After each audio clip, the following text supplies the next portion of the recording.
प्रभु राम देव भगवान अल्लाह खुदा ईश आदि नाम एक ही शक्ति के हैं। वो कैसा है, कहां है, कैसे मिलता है, किसने देखा है? ये प्रश्नवाचक चिन्ह पूर्ण रूप से हटाने के लिए अवश्य सुनिए जगत गुरु तत्वदर्शी संत रामपाल जी महाराज के अमृत वचन सर्व पवित्र धर्मों के पवित्र शास्त्रों के आधार पर।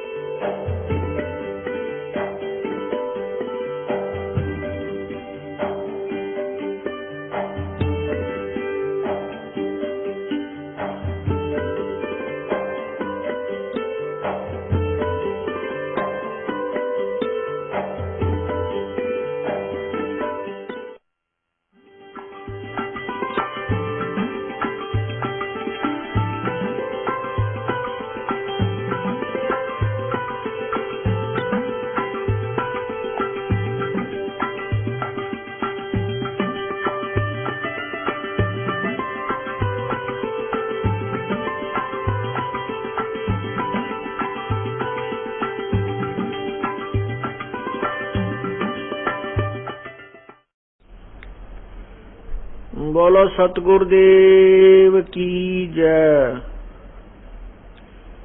बंदी छोड़ कबीर साहेब की जय। बंदी छोड़ गरीबदास जी महाराज की जय। स्वामी रामदेवानंद जी गुरु महाराज की जय। सर्व संतों की जय। सर्व भक्तों की जय। धर्मी पुरुषों की जय। श्री काशी धाम की जय। श्री छुडानी धाम की जय। श्री क्रोथा धाम की जय। श्री बरवाला धाम की जय। सत साहिब।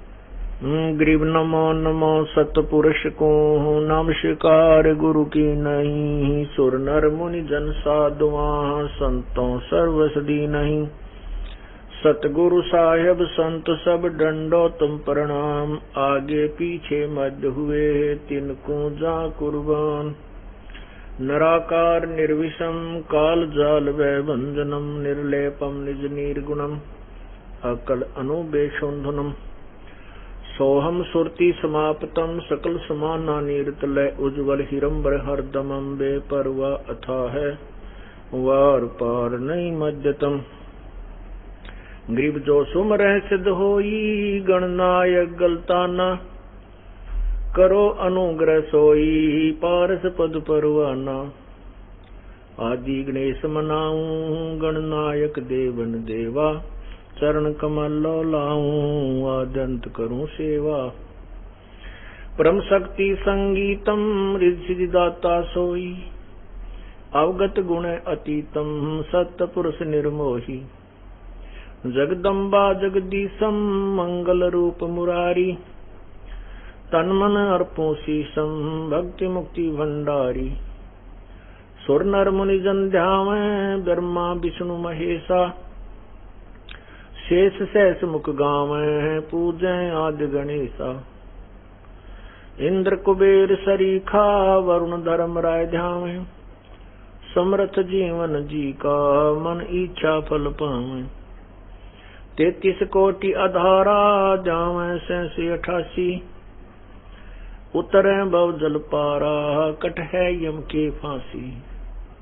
33 कोटि अधारा जावै 87। उतरै भव जल पारा कट है यम की फांसी। सत साहिब। कर जोरूं विनती करूं धरूं चरण पर शीस।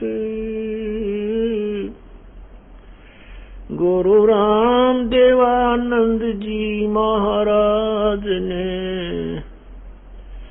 दियो नाम बख्शीश। कोटि कोटि सिजदा करूं कोटि कोटि प्रणाम। चरण कमल में राखियो मैं बांधी जाम गुलाम। अब गुण किए तो बहुत किए करत न मानी और बावे बंदा बख्श दियो बावे गर्दन उतार। अब गुण मेरे बाप जी बख्शो गरीब नवाज। जो मैं पूत कपूत हूँ बोर पिता को लाज। मैं अपराधी जन्म का नक्सक बड़े विकारी। तुम दाता दुखी भंजना मेरी करो सबर। कुत्ता तेरे दरबार का मोतिया मेरा नाम।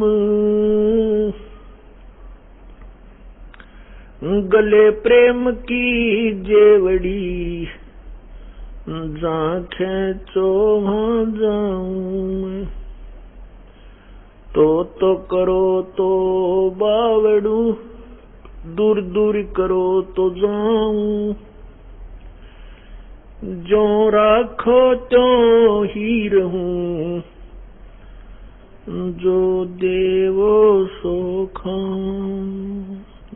जय इब के सतगुरु मिले सब दुख आँखों रो। चरणों ऊपर शीस धरूं कहूँ जो कहनी हो। कबीर गुरु जी मिलेंगे पूछेंगे कुशलात। आद अंत की सब कहूँ अपने दिल की बात। गुरु जी तुम ना भूलियो चाहे लाख लोग मिल जाहीं। हमसे तुमको बहुत है तुमसे हमको नहीं। तुम्हारे विसारे क्या बने मैं किसकी शरण में जाऊं। शिव ब्रंच मुनि नारदा तिनके हृदय न समाऊं। बंदी छोड़ दयाल जी तुम तक हमारी दौड़। जैसे कागज हाज का सूजत और न ठोरे। पूर्ण ब्रह्म कृपा निदान सुन के सौ करतार। गरीब दास मुझ दीन की रखियो बहुत संभार। राम नाम रटते रहो जब तक घट में प्राणी। कब हो तो दीन दयाल के बेनक पड़ेगी कान।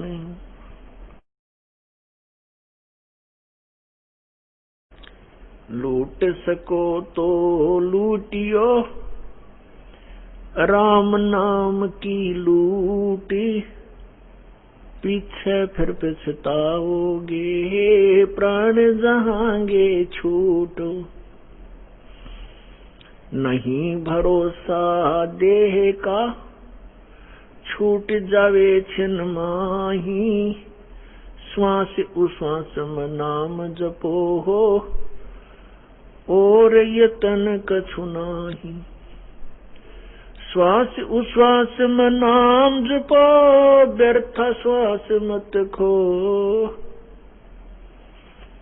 ना जाने इसे श्वास को आवन हो क न हो।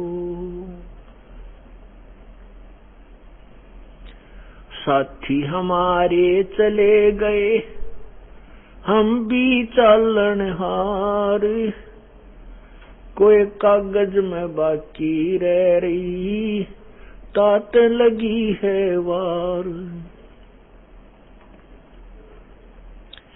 आए हैं सो जाएंगे, राजा रंक फकीर, एक सिंहासन चढ़ चले, एक बंदे जात जंजीर। राम रटत कन्या भली, साकट भला न पूत, भाई जैसे छेरी के गल गल थना, जिसमें दूध ना मूत।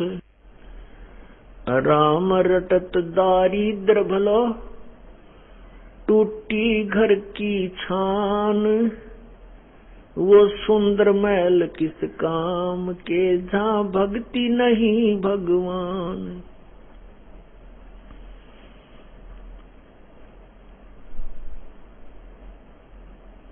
राम रटत कोड़ी भलो, चू चू पड़े जो चाम, वो सुंदर शरीर किस काम का, जा मुख नाही नाम।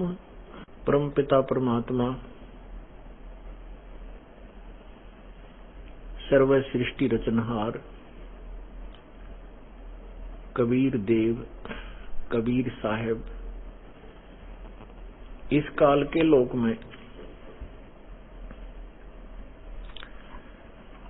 सह शरीर आते हैं और सह शरीर चले जाते हैं।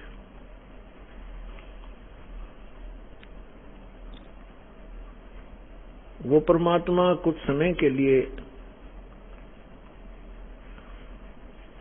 यहाँ रहते हैं और एक जन साधारण की भूमिका करते हैं। जब वो परमात्मा यहाँ आते हैं, वो तत्व ज्ञान का प्रचार करते हैं, परंतु हम तत्व ज्ञानहीन होने के कारण और उस अज्ञान को तत्व ज्ञान समझकर न तो हम परमात्मा के तत्व ज्ञान को स्वीकार करते हैं और न ही परमात्मा को पहचान पाते हैं। कारण क्या होता है? कारण ये होता है कि उस समय शास्त्र ज्ञान से वंचित और शास्त्रों का ही प्रमाण बताकर सभी गुरुजन शास्त्र विरुद्ध ज्ञान बता रहे होते हैं और हम उनके द्वारा बताए गए उस लोकवेद को, उस दंत कथा को शास्त्रों में वर्णित ज्ञान मानकर हम स्वीकार कर चुके होते हैं।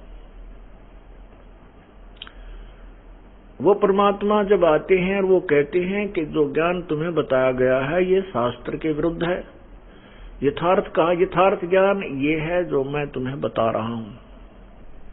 लेकिन हम अर्थात मानव समाज उस परमात्मा के उस तत्व ज्ञान पर विश्वास नहीं करता। क्यों नहीं करता? क्योंकि सभी सदग्रंथ जैसे पवित्र चारों वेद, पवित्र श्रीमद् भगवत गीता जी, पवित्र 18 पुराण और भी जिन शास्त्रों को हम प्रमाणित मानते हैं वे सभी संस्कृत भाषा के अंदर लिपिबद्ध होते हैं। परमात्मा अपने साधारण भाषा में, सिंपल लैंग्वेज में उन्हीं शास्त्रों में छुपे गूढ़ रहस्य को अपनी कबीर वाणी के द्वारा, कबीर गृह के द्वारा, अमृत वाणी के द्वारा लोकोक्तियों की अर्थात पद्य भाग की शकल में, पद्य भाग के रूप में वो उच्चारण करते हैं, उस ज्ञान को बोलते हैं। वो अज्ञानी ऋषि महर्षि, जिनको हम महर्षि कहते रहे, लेकिन वो बिल्कुल अज्ञानी थे। उनको ना वेदों का ज्ञान था, ना गीता जी का ज्ञान था, ना 18 पुराणों को वो समझ सके। उन ऋषियों और उस समय के गुरुओं किस समय जब परमात्मा आज से 600 वर्ष पूर्व आए थे, को संस्कृत भाषा के विद्वान मानकर, और हम ये सोच लेते थे कि जो सदग्रंथों के विषय में कबीर जी बता रहे हैं वो संस्कृत के अंदर लिखे हुए हैं।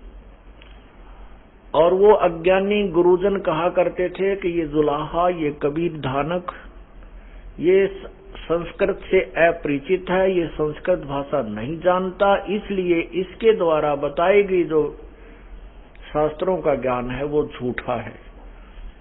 तो हम भी अशिक्षित थे, अर्थात हमारे पूर्वज उस समय अशिक्षित थे, वो भी संस्कृत भाषा से अपरिचित थे।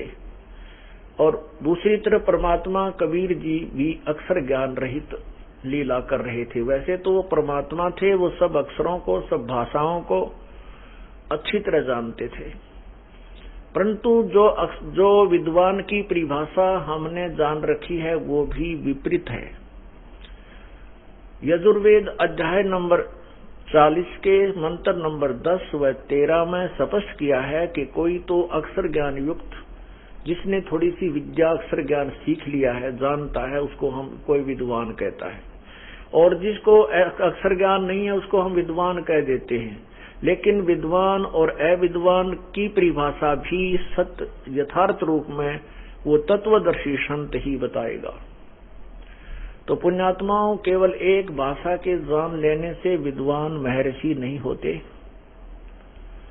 एक संस्कृत भाषा का जानने वाला पंजाबी भाषा को से अपरिचित है तो उसमें वो अविद्वान है, और यदि वो गुजराती नहीं जानता उसमें अविद्वान है, यदि वो इंग्लिश नहीं जानता है तो उसमें अविद्वान है। तो वो विद्वान नहीं है, केवल एक भाषा से परिचित है। दो से भी हो सकता है लेकिन वो भी विद्वान नहीं है।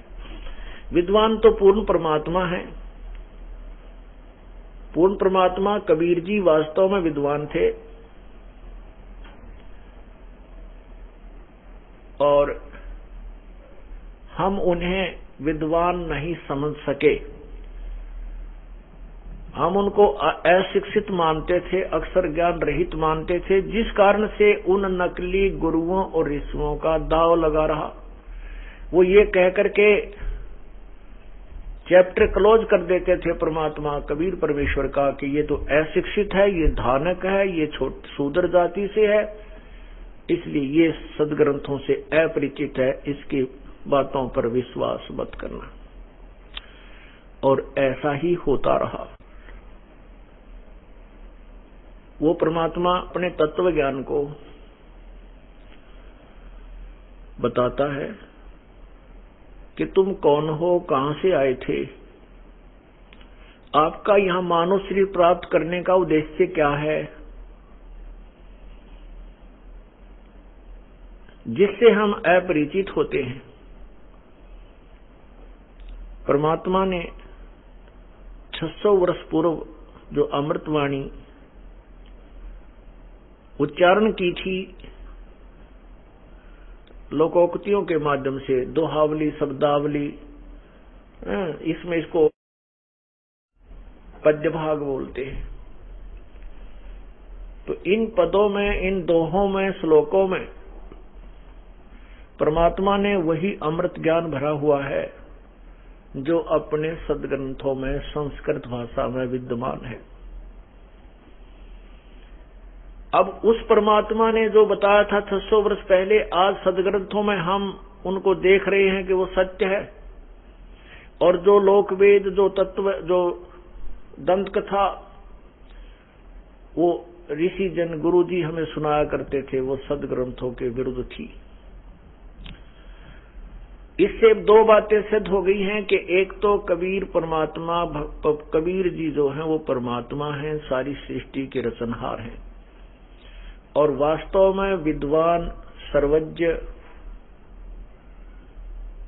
वही परमेश्वर कबीर जी ही हैं। जिनको हम गुरु मानते थे, गुरु का अर्थ होता है जो हमें मार्गदर्शन करे, हमें जो है ज्ञान समझाए, सच्चा ज्ञान दे, वो सदगुरु होता है। वैसे तो गुरु ही बहुत होता है, गुरु शब्द बहुत है। गुरु ही शब्द उसके लिए बोला जाता है जो अपने विषय में मास्टर होता है, अपने कार्य में जो कुशल होता है उसको गुरु बोलते हैं, और वो फिर दूसरों को बताता है वही यथार्थ ज्ञान, यथार्थ क्रिया, तो वो गुरु होता है। सतगुरु इसलिए कहना पड़ा क्योंकि झूठे गुरुओं की गिनती नहीं, इसलिए सतगुरु शब्द लगाना पड़ा। अन्य गुरु ठीक नहीं है, वो सही ज्ञान नहीं दे रहे, इसलिए सतगुरु जो सच्चा ज्ञान प्रचार करने वाला है वो सतगुरु। तो वो सतगुरु भी कबीर परमेश्वर है और गुरु भी वही है। गुरु कहो चाहे सतगुरु कहो, क्योंकि गुरु वही होता है वास्तव में जो सही ज्ञान मार्गदर्शन करे और अपने विषय में मास्टर हो। जैसे कोई चिनाई का काम करता है, कोई लोहार का काम करता है, कोई मैकेनिक है, कोई इलेक्ट्रॉनिक के अंदर काम कर रहा है, कोई कंप्यूटर में है, तो वो जो अपने विषय में मास्टर है, सही जानता है उसके विषय में और वो आगे पढ़ाता है, वो टीचर है, गुरु है। जो गलत पढ़ा रहा है वो गुरु की उपाधि तो प्राप्त कर ली उसने भोली जनता से, लेकिन वो गुरु नहीं है, क्योंकि वो मास्टर नहीं है, उस विषय में वो कुशल नहीं है।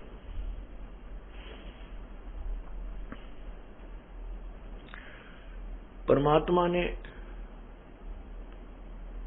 600 वर्ष पूर्व बताया था कि ब्रह्मा विष्णु महेश ये नाशवान है, अविनाशी नहीं है। इनके माता पिता हैं, जन्म मृत्यु होता है, ये केवल 3 गुणों से युक्त है। रजगुण ब्रह्मा है, सतगुण विष्णु है, तमगुण शिव जी है। और इनकी पूजा करने से आप इसी काल के जाल में बंधे रहते हो, पूर्ण मोक्ष प्राप्त नहीं करते। परमात्मा की अमर वाणी में लिखा है,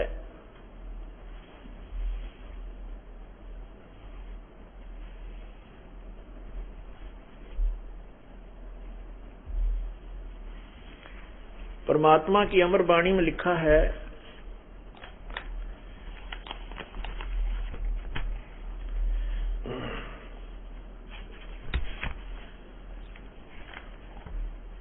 धर्मदास ये जग बोराना, कोई न जाने पद निर्वाण। यही कारण मैं कथा पसारा, जग से कहिए एक राम नियारा। परमात्मा अपनी सिंपल लैंग्वेज में बता रहे हैं जो सदग्रंथों के अंदर विद्यमान है। धर्मदास ये जग बोराना, कोई न जाने पद निर्वाण। निर्वाण पद मोक्ष मार्ग, पूर्ण मोक्ष मार्ग से कोई भी परिचित नहीं है। प्यारी आत्मा, अपनी प्यारी आत्मा धर्मदास जी को बंदी छोड़ कबीर परमेश्वर बता रहे हैं, जो आज से 600 वर्ष पूर्व परमात्मा ने जो तत्व ज्ञान बताया था, जो इन अज्ञानियों ने दबा दिया, छुपा दिया।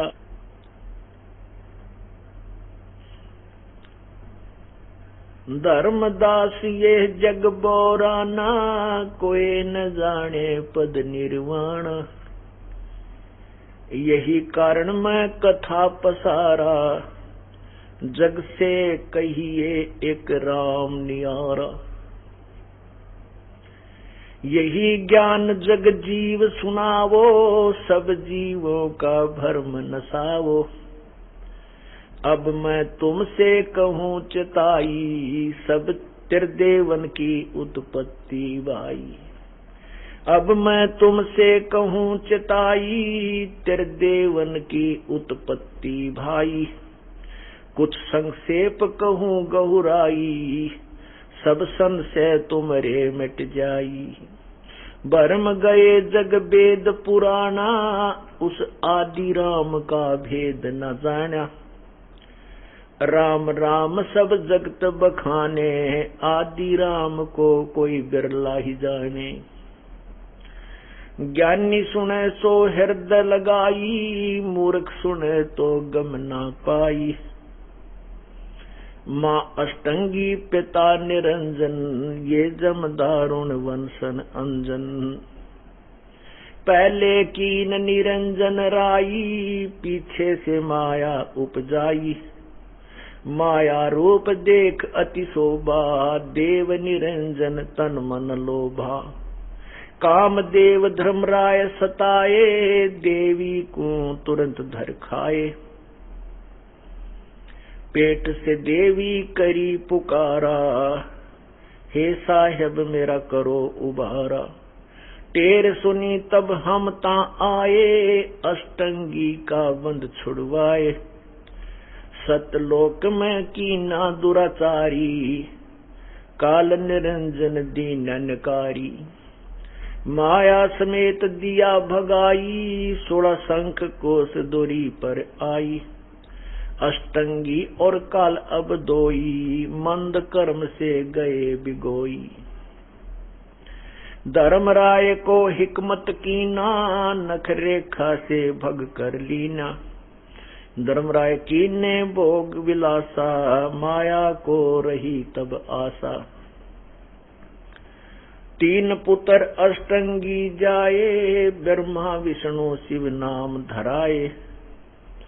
3 देव विस्तार चलाए, इनमें ये जग धोखा खावे।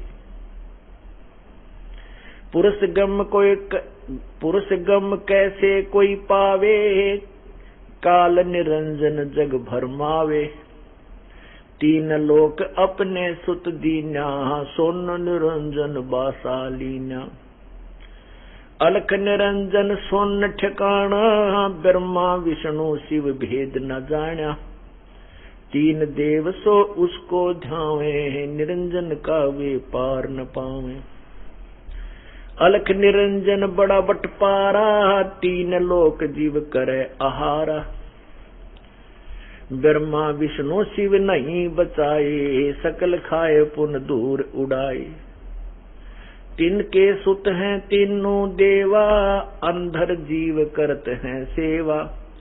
अकाल पुरुष काहू नहीं चीन्या, ये काल पाए सभी गए लीना। ब्रह्म काल सकल जग जाने, आद ब्रह्म को ना पहचाने।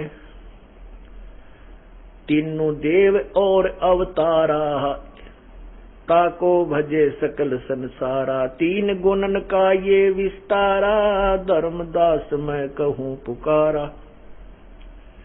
गुण 3 की भक्ति में ये भूल पड़ो संसार। कह कबीर निज नाम बिना भई कैसे उतरो पार।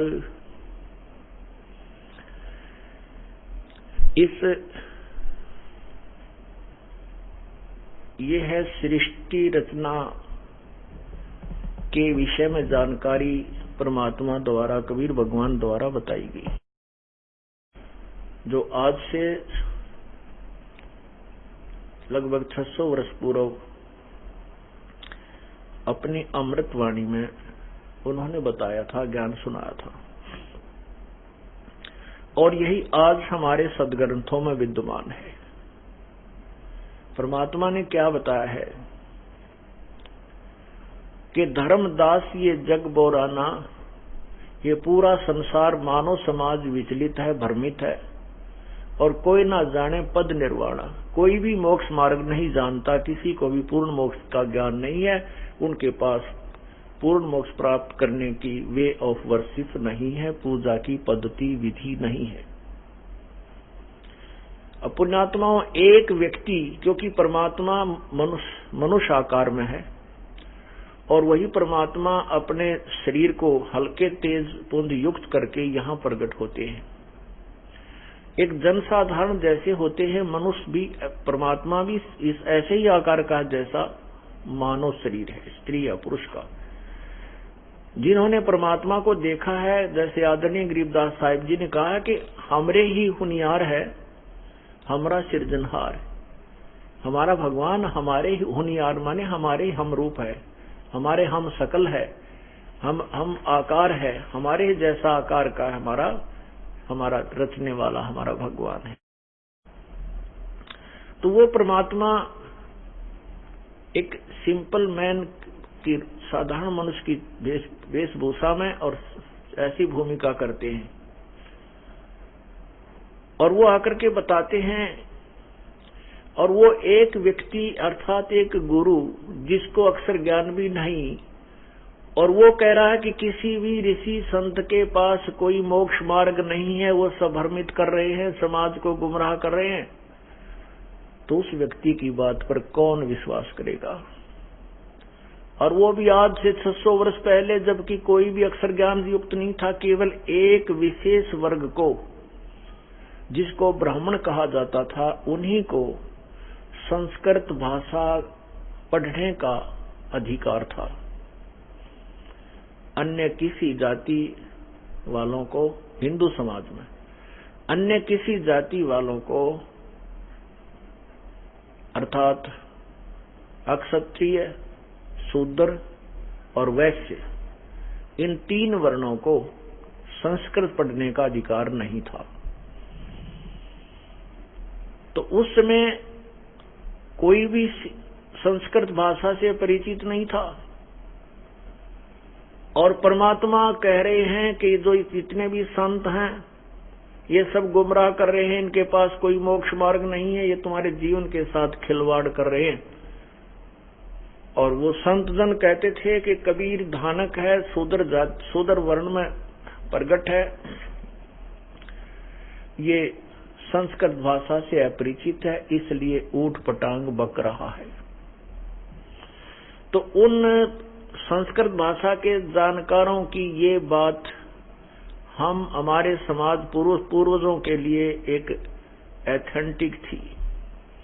अक्षत कह रहे हैं ये डिसीजन कि कबीर जी संस्कृत भाषा से अपरिचित है, इसलिए वेदों और गीता जी को और पुराणों को ये नहीं जान सकते, उनके विषय में झूठ बोल रहे हैं।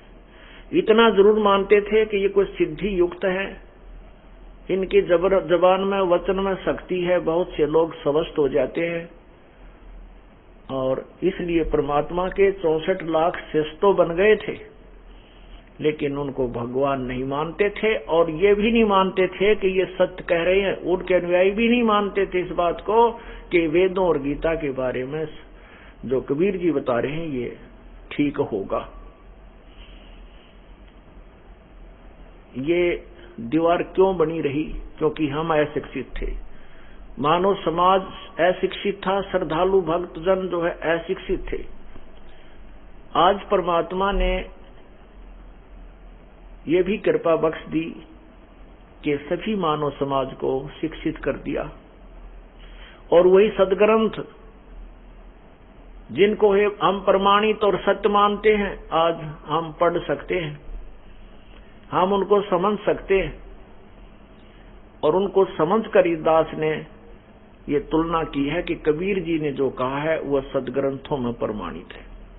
उसके विपरीत जितने भी संत पंथ अब तक चल चुके हैं, उनकी पुस्तक दास के पास विद्यमान है, सुरक्षित है, कंप्यूटराइज कर दी है, उनकी सीडी बना बना करके हमने जनसाधारण में पेश कर दी है कि ये ऐसा, ये पंथ वाले ये क्रिया बताते हैं, इस पंथ वाले ये क्रिया बताते हैं, ये ऋषि ये महर्षि ये बोल रहा है, और अपने सदग्रंथ ये बोल रहे हैं, और कबीर जी जो बोल रहे हैं वही सदग्रंथ बोल रहे हैं। परमात्मा ने 600 वर्ष पूर्व कहा था, वेद हमारा वेद है, मैं मिलो वेदन से नाही, जौन वेद से मैं मिलो वो वेद जानते नहीं। ये वेद जो है अर्थात 4 वेद, ये मेरे ही विषय में जानकारी दे रहे हैं, लेकिन इन वेदों में वर्णित विधि से मेरी प्राप्ति नहीं हो सकती।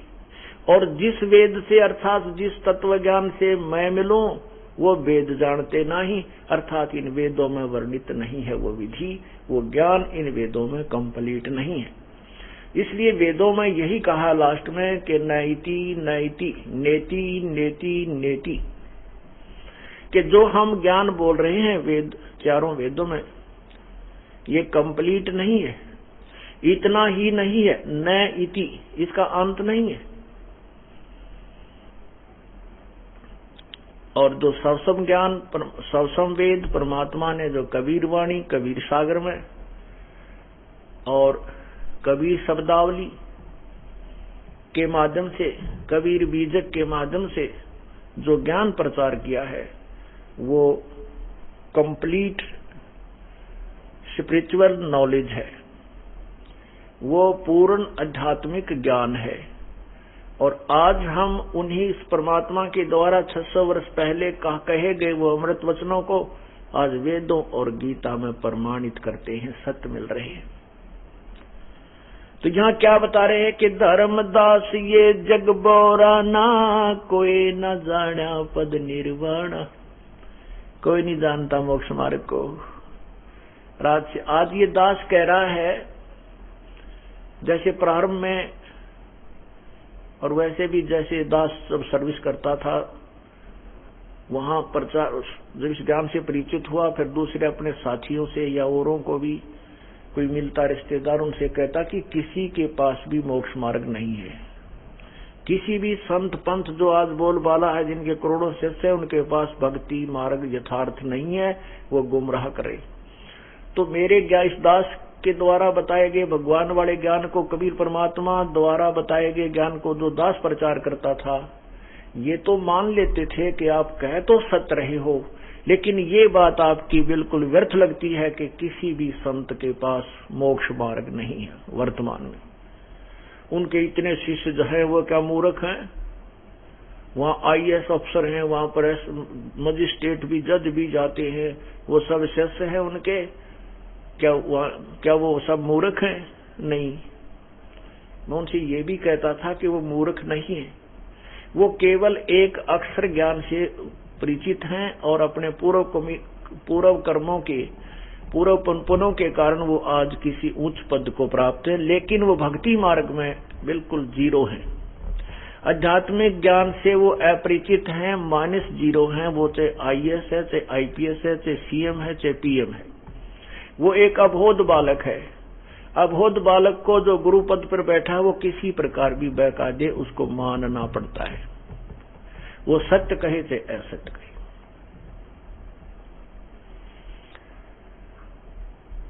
लेकिन नहीं मानते थे।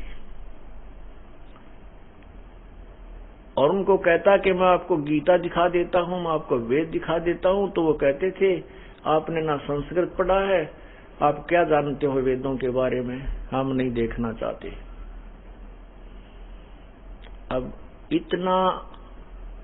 इतना उल्ट कर दिया ये मानव, उल्टे ज्ञान से परिपूर्ण कर दिया, उसके अंदर ये तत्व ज्ञान प्रवेश करना ही हमें डिफिकल्ट हो रहा है। गुरुओं गाम बिगाड़े संतो, गुरुओं गाम बिगाड़े, गुरुओं गाम बिगाड़े संतो, गुरुओं गाम बिगाड़े, और ऐसे कर्म जीव कहला दिए, ईव जड़े नहीं जाड़े।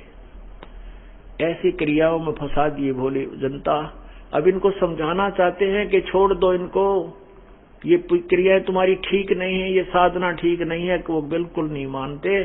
कहते हैं अब जड़े नहीं झाड़े, अब वो छुड़वाने से नहीं छोड़ पा रहे। उसमें धर्मदास जी ने भी यही कहा था, प्रभु आपके ज्ञान को सुनकर मेरी आत्मा गदगद हो जाती है, आपके सतलोक को देखकर मैं परिचित हो चुका हूं कि आप ही प्रभु हैं, आप ही परमेश्वर हैं, आप ही यहाँ लीला करने आए हुए हैं, आप ही हमें इस काल के जाल से छुड़ाने के लिए यथार्थ ज्ञान बता रहे हो। लेकिन परमात्मा ये संसार तो नहीं मानेगा। तो क्या कहते हैं परमात्मा? धर्मदास ये जग बोराना, कोई न जाने पद निर्वाणा। यही कारण मैं कथा पसारा, जग से कहिए एक राम नियारा। धर्मदास जी को परमात्मा ने कहा कि जो सृष्टि रचना का ज्ञान मैंने तुझे बताया है, इसको सभी जन साधारण को सुनाओ। और जो बुद्धिमान लोग होंगे वो तो तुरंत स्वीकार करेंगे कि सत्य है, सत्य है, सत्य है। और मूर्ख हैं वो मानेंगे नहीं, वो नहीं समझ सकेंगे। बुद्धिमान अवश्य मानेंगे, चाहे वो शिक्षित हैं चाहे अशिक्षित हैं। जो जरा सी भी बुद्धि रखते हैं वो तुलनात्मक ज्ञान को सुनकर अवश्य स्वीकार करेंगे। यही ज्ञान जग जीव सुनावो, सब जीवों का भरम नसावो। अब मैं तुमसे कहूँ चिताई, इन त्रिदेवन की उत्पत्ति भाई। अब मैं तुमसे धर्मदास तुझे बताता हूँ, सावधान होकर सुन। इन तीनों देवताओं ब्रह्मा, रजगुण ब्रह्मा, सतगुण विष्णु, तमगुण शिव जी की उत्पत्ति, इनका जन्म बताता हूँ।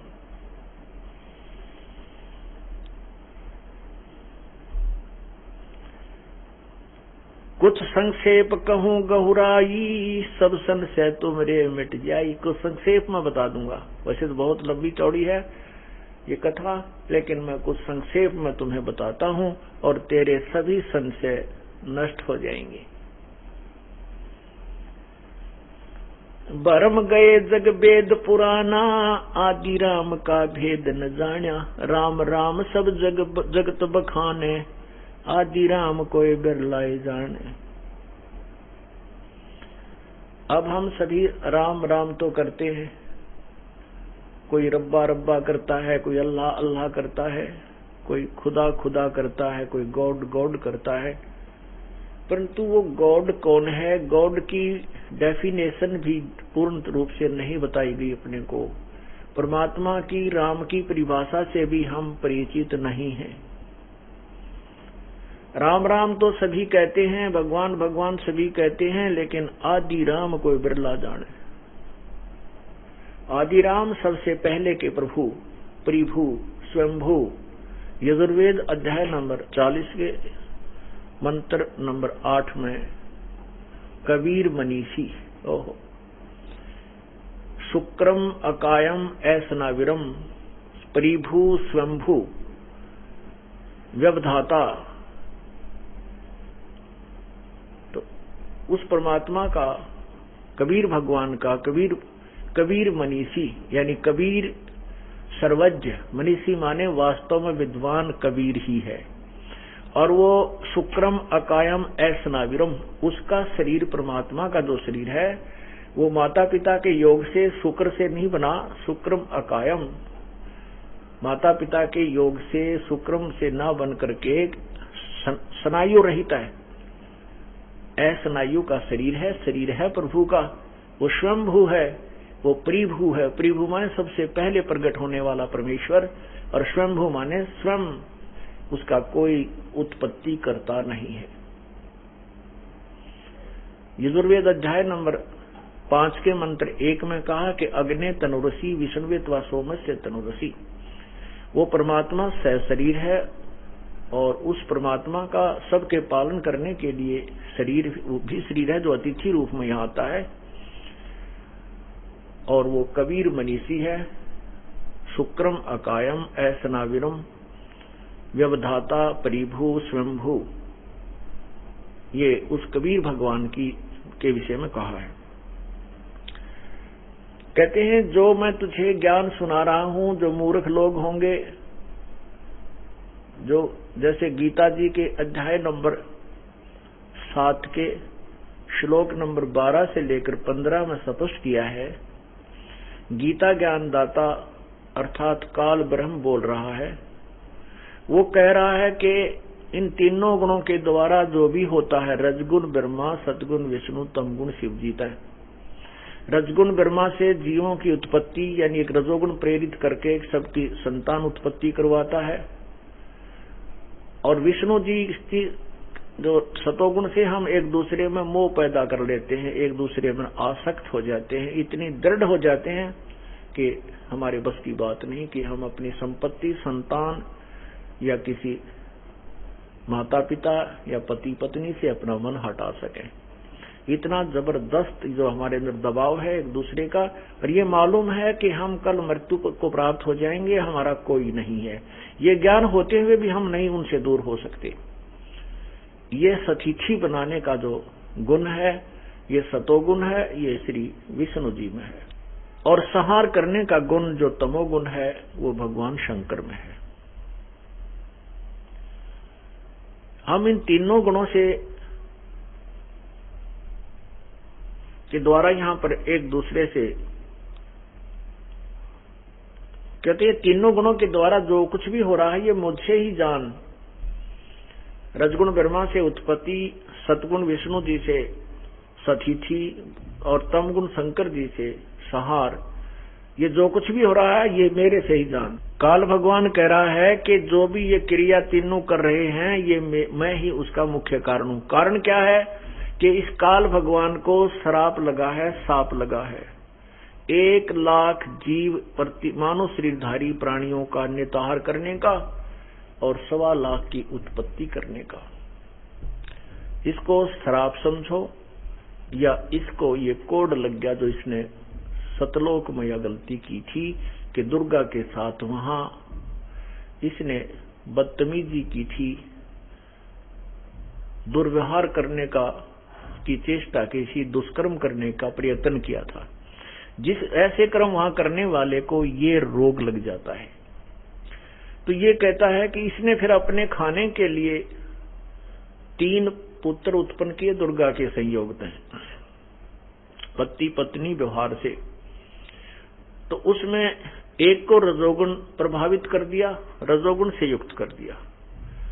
काल भगवान ने एक ब्रह्मांड के अपने एक ब्रह्मांड के सर्वोच्च स्थल पर, सर्वोच्च शिखर में एक ऐसा स्थान बना रखा है जिसको ये काशी नाम धरते हैं। काशी, काशी माने जो कभी नष्ट नहीं होती उस नगरी को काशी कहते हैं।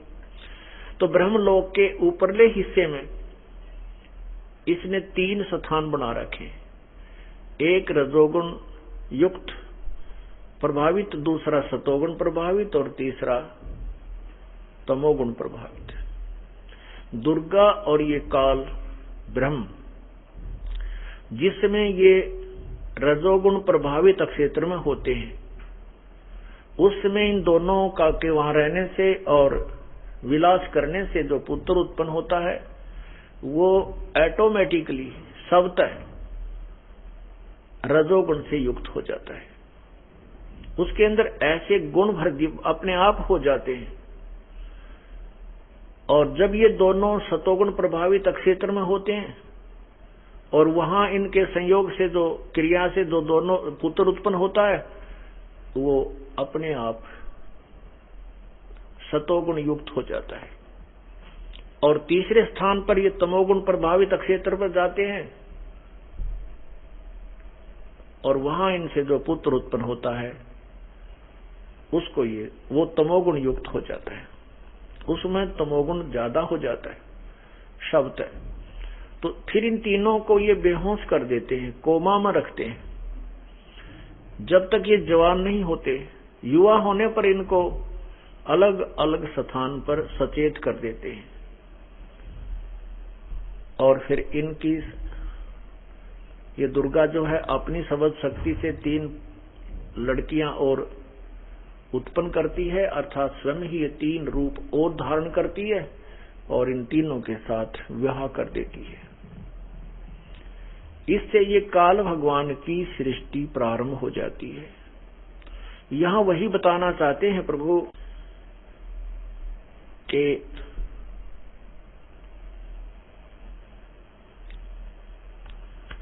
आप ये ज्योति निरंजन जो काल भगवान है वो गीता जी के अध्याय नंबर 7 श्लोक 12 से 15 में क्या बता रहा है कि इन तीनों गुणों के द्वारा जो भी हो रहा है, रजगुण ब्रह्मा, सतगुण विष्णु, तमगुण शिव जी से उत्पत्ति, सतिथि और संहार, इसका मुख्य कारण मैं ही हूं।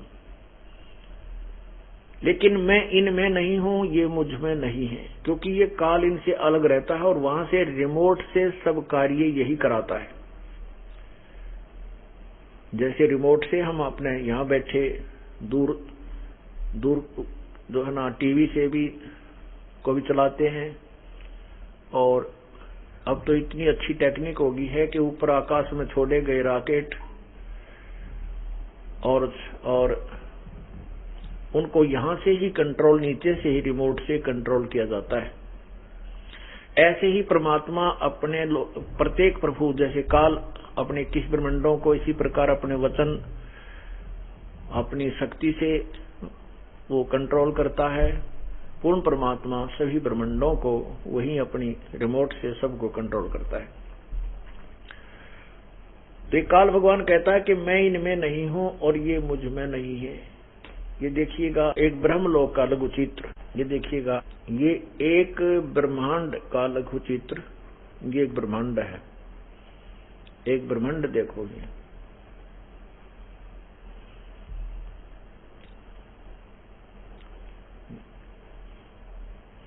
ये एक ब्रह्मांड है पूरा, यहां देखो, ये इतना, ये एक ब्रह्मांड है। इस ब्रह्मांड में ये एक ब्रह्मलोक है, ये वाला, ये देखो, ये एक ब्रह्मलोक है, ये ब्रह्मलोक है, ये इतना। इसमें ये ऊपर स्थान है। अब इसी एक, केवल इतने स्थान का एक विश्व थोड़ा सा अलग से बनाया हमने। ये देखो, ये देखिएगा, इसमें स्पष्ट नजर आएगा ब्रह्मलोक का लघु चित्र। ये ब्रह्मलोक जो का आपको यहां दिखाया था, ये वाला इतना ब्रह्मांड के अंदर केवल इतना स्थान है, इसको यहां दिखाया जाता है, स्पष्ट हो जाएगा। केवल ब्रह्मलोक में, ब्रह्मांड के एक ब्रह्मलोक में ये ऊपर 3 स्थान बनाए हैं इसने।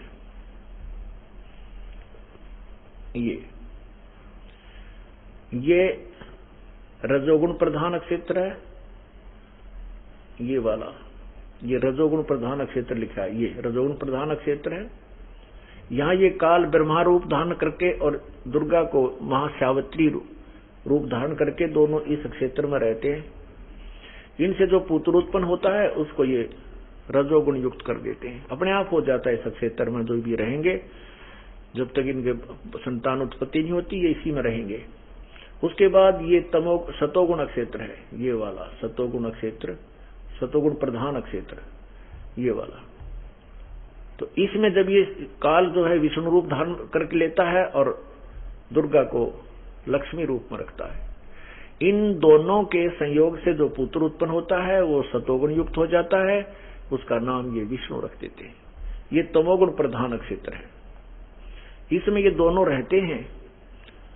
ये काल शिव रूप में रहता है, दुर्गा को, जिसको सदा शिव भी बोलते हैं काल को, आप जब शिव पुराण को पढ़ोगे तो समझ में आएगी। सदा शिव, महाशिव, ये काल रूप में, काल जो है सदाशिव रूप में रहता है और दुर्गा को उमा रूप में यानी पार्वती रूप में रखता है। इन दोनों के संयोग से जो पुत्र उत्पन्न होता है इस तमोगुण प्रधान क्षेत्र में, तो वो लड़का भी, वो बच्चा भी तमोगुण प्रधान हो जाता है। अब इसी सतलोक में, इसी ब्रह्मलोक में और क्या इसने जालसाजी की है, क्या धोखा किया है काल ने।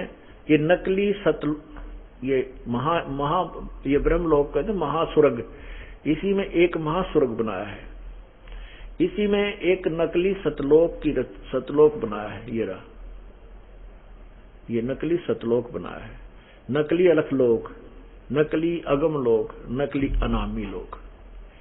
ये काल ने भ्रमित करने के लिए ऐसा बना रखा है। अब देखिएगा नीचे ये पूरा एक ब्रह्मांड है, इस ब्रह्मांड के अंदर नीचे ये पृथ्वी लोक है अपना, ये देखना, ये पृथ्वी है जिस पर हम बैठे हैं, और इसके नीचे ये सात लोक और हैं। ये वितल, महातल, अतल, सुतल, रसातल, पाताल और तलातल, ऐसे। और ये पृथ्वी है। पृथ्वी से ऊपर जो है ये एक स्वर्ग है, कॉमन स्वर्ग बोलते हैं, साधारण स्वर्ग, सामान्य स्वर्ग, और साथ ही इसके नरक है। इसी में पितरों के स्थान है, पितरलोक भी यही होता है इसके चारों ओर। और ये इंद्र यहाँ इस स्वर्ग का देवता है, ये भी इसके साथ ही है, इसके बिल्कुल एडजॉइनिंग है, ये इंद्र का लोक है। यहाँ बैठकर ये इस पे शासन करता। और इसी में ये 3 लोक और हैं, 3 स्थान, जैसे ये शिव जी का लोक शिवलोक, और ये ब्रह्मा का लोक, ये विष्णु का लोक। तो ये तीनों भगवान यहाँ बैठ करके यहाँ पृथ्वी लोक, इस स्वर्गलोक और पाताल लोक के प्राणियों को प्रभावित रखते हैं। इस 3 लोक के प्राणियों को ये अपने गुणों से प्रभावित रखते हैं, इनकी रेंज यहाँ काम करती है। और इस प्रकार ये काल क्या कह रहा है कि ये तीनों गुणों के द्वारा जो भी हो रहा है ये मुझसे ही जान, लेकिन मैं इनमें और वे मुझ में नहीं है, क्योंकि ये काल ऊपर रहता है, ये अपने यहाँ इन सारे प्राणियों को स्वयं कंट्रोल करता है। ये आपने एक ब्रह्मांड देखा,